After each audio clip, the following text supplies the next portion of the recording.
So this is a quick one for all the green tea lovers. First, the benefits. So green tea is definitely beneficial for us owing to a component present in it called as catechin, which is a very powerful antioxidant.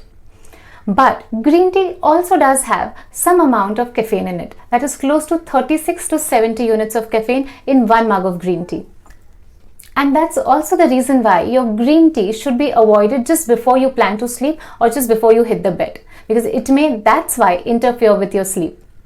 Also, many of us tend to have our green tea post meals or before the meals. Well, this is again not a good thing to do because it's going to come in way of your nutrient absorption.